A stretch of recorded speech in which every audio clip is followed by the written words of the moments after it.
Chapter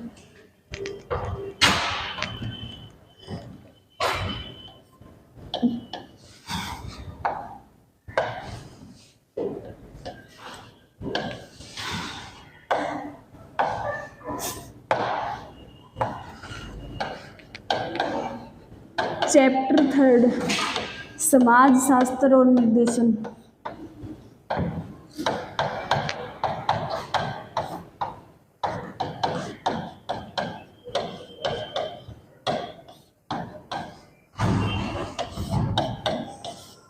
पहले तो समाज शास्त्र। समाज शास्त्र समाज को अध्ययन या फिर समाज को विज्ञान, वो समाज शास्त्र।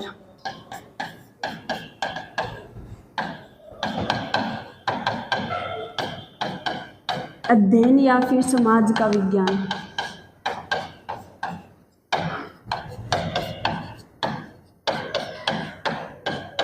समाज से रिलेटेड जो भी चीज को पढ़ांगा आप वो क्या माओगे सारी चीजें समाज शास्त्र में। तो समाज शास्त्र में समाज और समाज का जो विभिन्न चरण होगा ना, यानी के तरीके से अपना समाज काम करे, वह सारी चीज क्या माओगी समाज शास्त्र में आओगी। अब सबसे पहले एक वैज्ञानिक थे ऑगस्ट कोम्टे। ऑगस्ट कोम्टे अणवैज्ञानिक बतायो कि जो यो समाज शास्त्र है ना, ए समाज शास्त्र ने पहली सोशियल साइकोलॉजी बोले करता, सोशियल या फिर फिजिक्स, सोशियल फिजिक्स के नाम पे बोले करता। तो फिर बहुत सा वैज्ञानिक आया जना समाज शास्त्र पर अपना आपका कथन दिया था। लास्ट फाइनल रिजल्ट के रूप में देखिए चला कि ये सोशियल फिजिक्स ना हो के सीधो एक के है समाज शास्त्र है। यह बात बताई थी ऑगस्ट कोम्टे। तो समाज शास्त्र है यो इंग्लिश भाषा की कौन सा वर्ड ते बन रहा है, इंग्लिश भाषा के सोशियोलॉजी से बत्ते बन रहा है। इंग्लिश भाषा को सोशियोलॉजी शब्द हो गयो। इस सोशियोलॉजी में भी दो वर्ड ही, एक तो सोशियो और एक लॉजी। एंड में यो सोशियो है यो तो लैटिन भाषा के शब्द ते बन रहा है, और यो जो लॉजी है यो किसते बन रहा है, ग्रीक भाषा का शब्द ते बन रहा है। ठीक है, ये सोशियोलॉजी का शब्द हो गया दोनों। अगर मूल रूप तय को स्टिक शाब्दिक अर्थ देखांगा तो वो क्या बोल कहाँ पा समाज का अध्ययन या फिर समाज का विज्ञान, ये तो होगी समाज शास्त्र से रिलेटेड। अब उसके बाद अलग अलग वैज्ञानिक ने अलग अलग परिभाषा दी थी। तो सबसे पहले एक वैज्ञानिक था वार्ड, उसने बताया कि समाज शास्त्र है वो समाज का विज्ञान है। समाज शास्त्र समाज का विज्ञान है, ये बात किसने बताई थी, ओडम, वार्ड ने दी थी। उसके बाद ओडम नाम का वैज्ञानिक आया था, ओडम ने भी क्या बताया था कि समाज शास्त्र है वो ऐसा विज्ञान है जिसके अंदर समाज का अध्ययन करते हैं। तो दोनों में ही समाज क्या है, महत्वपूर्ण है ना, ओडम के लिए भी और वार्ड के लिए, दोनों के लिए समाज महत्वपूर्ण है। उसके बाद समाज शास्त्र का सामाजिक संबंध कैसे स्थापित होता है, यानी कि कोई भी व्यक्ति है वो समाज में एक दूसरे की किस उद्देश्य को लेकर सहायता करते हैं, किस उद्देश्य से वे एक दूसरे से बात करते हैं, कोई काम करते हैं तो वो किस उद्देश्य से करते हैं। आज की तारीख में कोई बिना किसी रीजन के किसी की हेल्प नहीं करता, अगर वो हेल्प करेगा तो उसका कोई ना कोई उद्देश्य जरूर लगाया उसके पीछे। ठीक है, समाज शास्त्र है उसके अंदर सामाजिक जीवन अपना, उसकी घटना जीवन से रिलेटेड अपना जो व्यवहार है, ये सारी चीजें किसके अंदर अध्ययन करेंगे, समाज शास्त्र में अध्ययन करेंगे। अंतः क्रियाओं का संबंध, अपना जो जीवन है मानव जीवन है उसमें आवश्यकता होती है, अपने को हर चीज की आवश्यकता पड़ती है, और उस चीज की आवश्यकता को पूर्ति करने के लिए हमें कैसे ना कैसे दूसरे पे डिपेंड होना पड़ता है। अब ये जो आवश्यकता है ये दो प्रकार की आवश्यकता होगी, एक तो होगी प्राथमिक और एक होगी द्वितीयक। ये दोनों आवश्यकता है अपनी। ठीक है, प्राथमिक आवश्यकता तो वो होगी जो जीवन जीने के लिए महत्वपूर्ण है अपने लिए, जो जरूरी होगी अपने लिए, वो तो आएगी प्राथमिक में। और द्वितीयक वो होगी जो अपने जीवन के लिए आवश्यक तो है लेकिन उतनी ज्यादा आवश्यक नहीं है जितनी प्राथमिक आवश्यकता है। जैसे अपन जीते हैं तो क्यों जीते हैं, सबसे पहले तो जीने के लिए खाना चाहिए अपने को, खाना चाहिए, खाना नहीं खाएंगे तो अपन मर जाएंगे फिर। तो वो प्राथमिक आवश्यकता बढ़ गई ना, अनिवार्यता जिसको मिल गई वो प्राथमिक आवश्यकता है। और जैसे काम करना हो गया अपने को, अब तक घर वाले पैसे दे रहे हैं अपने को, खाने के लिए, पीने के लिए, घूमने के लिए पैसे दे रहे हैं, और जिस दिन वो पैसे देने बंद कर देंगे तो अपने को काम करना पड़ेगा, वो अनिवार्यता आ गई, अपने पे जिम्मेदारी आ गई, तो वो फिर प्राथमिकता में आ जाएगी। अब तक अपने को पैसे दे रहे हैं तो अपने को काम नहीं करना पड़ रहा, तो वो किस में आ गई, द्वितीयक में आ गई। ये तो है आवश्यकता से रिलेटेड। अब एक वैज्ञानिक आया था चार्ल्स कुल्ले। चार्ल्स कुल्ले के अनुसार पहले तो होता है परिवार, सार्वभौतिक व मानव जीवन की मूल इकाई क्या है? अगर कोई परिवार की डेफिनेशन पूछ ले, परिवार को कैसे डिफाइन करोगे, तो परिवार को क्या बताओगे? एक तो मानव जीवन की वो सबसे महत्वपूर्ण मौलिक इकाई है, और सार्वभौतिक यानी कि सबके लिए लागू होती है वो चीज। तो ये किसके लिए आ गई? परिवार के लिए आ गई। एक वैज्ञानिक आया था चार्ल्स कुल्ले। चार्ल्स कुल्ले ने बताया कि जो परिवार है वो सबसे पहली प्राथमिकता है, अपनी प्योरिटी किसी चीज को देते हैं। जैसे अब अपन ने जॉब को दे रखी है कि जॉब अपनी प्योरिटी है, उसी प्रकार से जो परिवार है वो अपने प्राथमिक समूह में माना जाता है। उसके बाद परिवार के बाद आता है अपना समाज, समाज के बाद आता है विद्यालय।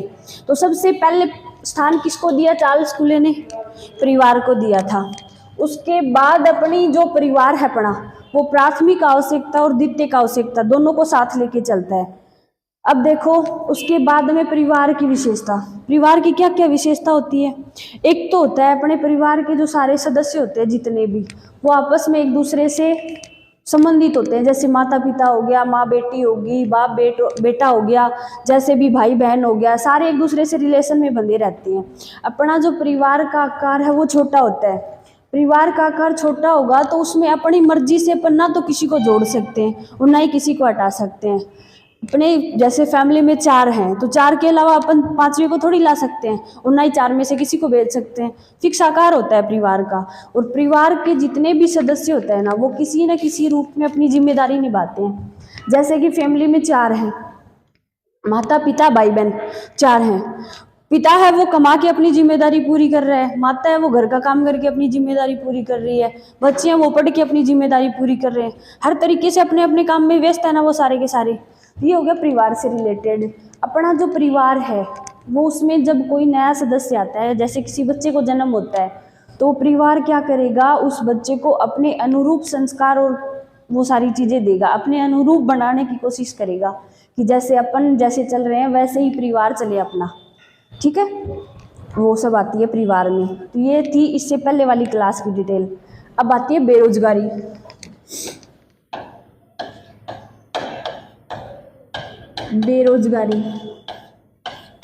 बेरोजगारी जैसे शाब्दिक अर्थ के रूप में इसको देखें तो क्या होगा? बेरोजगारी अपनी इच्छा है काम करने की, उसके बाद भी अपने को काम नहीं मिले, वो क्या है?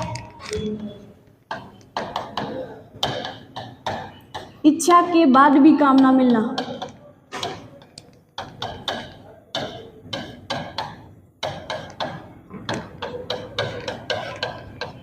बेरोजगारी के कितने साधन है? जैसे कृषि कर रहे हैं अपन, अपनी कृषि है वो बेरोजगारी का साधन बनती है क्या? जैसे उदाहरण के तौर पे देखें, अपनी जनसंख्या वृद्धि हो रही है, जनसंख्या वृद्धि हो रही है तो जमीन है वो फिक्स होगी, जमीन पे बसेंगे लोग, वृद्धि होगी तो जमीन पे बसेंगे लोग, और कृषि की व्यवस्था क्या हो जाएगी? कम हो जाएगी। लगभग मिनिमम देख के चले तो अपने जनसंख्या है वो लगभग हर साल 50 लाख बढ़ती है।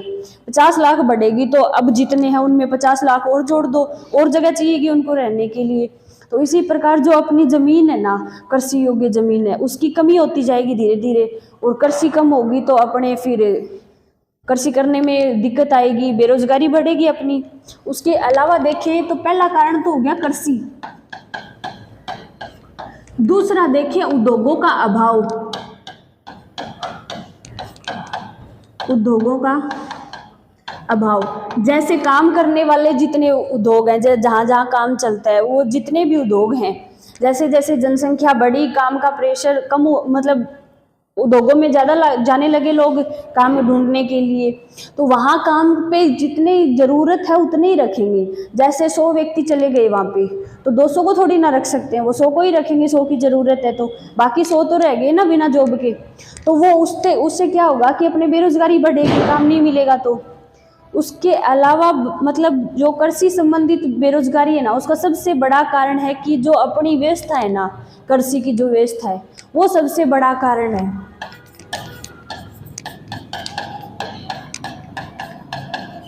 कृषि व्यवस्था कैसे, जैसे अपने परिवार में पहले तो अपना टोटल एक खेत था अपना, उस पर मिल के खेती करते थे सारे, फिर भाई अलग हो गए सारे, तो कृषि को टुकड़ों में तोड़ दिया, उसको टुकड़ों में तोड़ दिया, तो बीच में वो बनाने लगे ना तार वगैरह लगा दिए उसके, या फिर कुछ और कर देते हैं, तो जिससे वो टुकड़ों में बट गई। टुकड़ों में बटेगी तो कृषि फिर कहाँ होगी, आधे से ज़्यादा खेत तो वो टुकड़ों में ही चला जाएगा, फिर उससे कृषि क्या होगी, कम होगी, तो जिससे अपनी बेरोजगारी बढ़ेगी।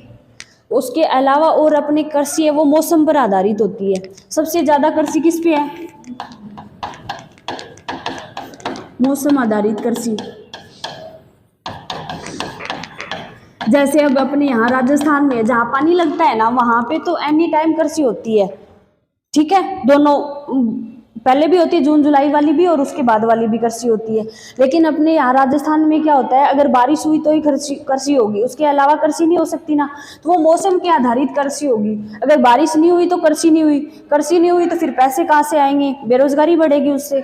तो इससे क्या कह सकते हैं कि मौसम से आधारित जो कृषि है ना, उसको खत्म करना होगा। खत्म कैसे होगी, वो पानी के साधन उपलब्ध करने होंगे अपने को, जिससे अपन कृषि कर सकते हैं, ठीक है। उसके अलावा अपने वर्षा पे आधारित कृषि भी है ना, तो इन जो सारी समस्याओं को रोकने के लिए अपने को कुछ ना कुछ उपाय तो करने ही पड़ेंगे।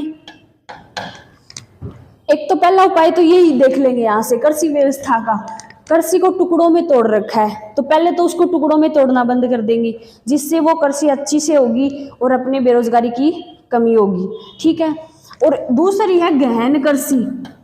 गहन कृषि का मतलब हो गया, जैसे अपने खेत में बीज बोते हैं ना, वो अलग अलग थोड़ा थोड़ा करके उगता है, वो तो अलग अलग हो गया। और ऐसे अगर वो उसको एक साथ मतलब कंटिन्यू लगातार उगता है ना, जैसे अपने छिड़काव करते हैं खेत में, तो वो तो अच्छा करते हैं ना। और अगर कल्टीवेटर से बीजते हैं तो उसमें क्या होता है, वो अलग अलग, कहीं तो उग गया कहीं रह गया, वो अलग होती है ना। तो ये गहन कृषि होगी कि सारे कंटिन्यूटी होनी चाहिए उसमें। उसके अलावा टुकड़ों में बांटने से रुकना चाहिए अपने को। उसके अलावा क्या होगा, खाद बीज हो गया अपना, खाद होगी, अच्छी किस्म का बीज हो गया, अच्छी किस्म का बीज होगा। ये सब करके अपन बेरोजगारी को कम कर सकते हैं। ये अपने आसपास की चीज है ये बेरोजगारी, उसके बाद भी अपने को इसको साइकोलॉजी में पढ़ना पड़ रहा है। अब स्त्रियों के लिए शिक्षा, ये तो था पोर्शन बेरोजगारी का। इसके अलावा पढ़ें स्त्रियों के लिए शिक्षा क्यों जरूरी है।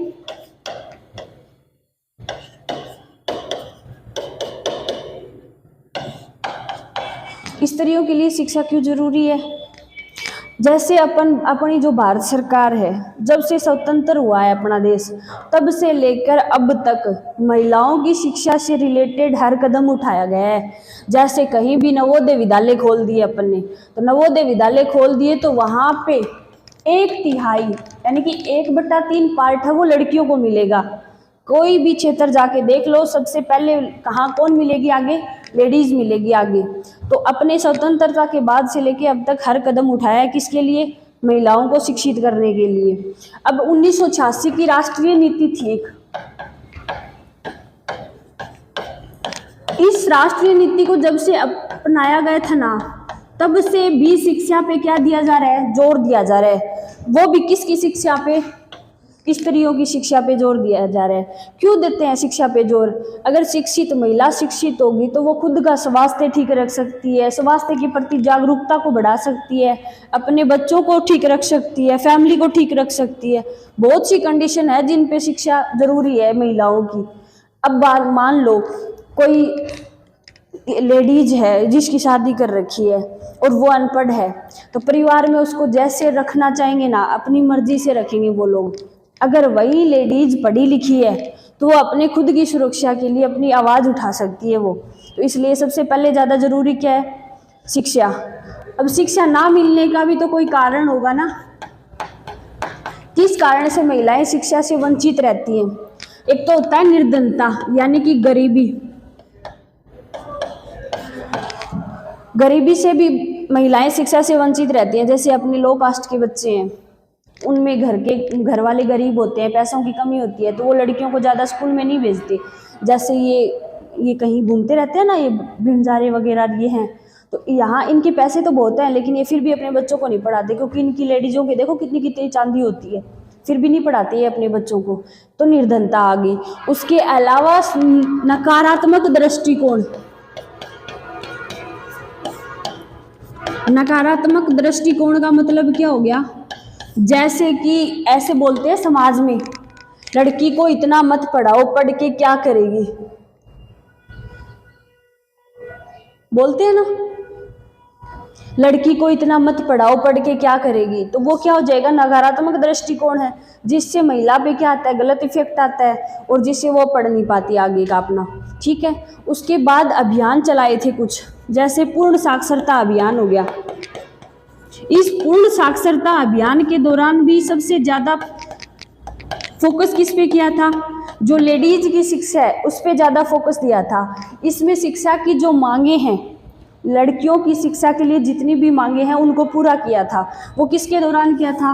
पूर्ण साक्षरता अभियान के दौरान किया था। अब प्रतिभाशाली भी जितने बच्चे हैं उनको हॉस्टल की सुविधा देना, नवोदय विद्यालय की सुविधा देना। अब हॉस्टल, बहुत सी लड़कियां ऐसे, जैसे पीछे योजना नहीं आई थी क्या, एक परसेंटेज के हिसाब से कोचिंगों में एडमिशन मिल रहा था बच्चों को।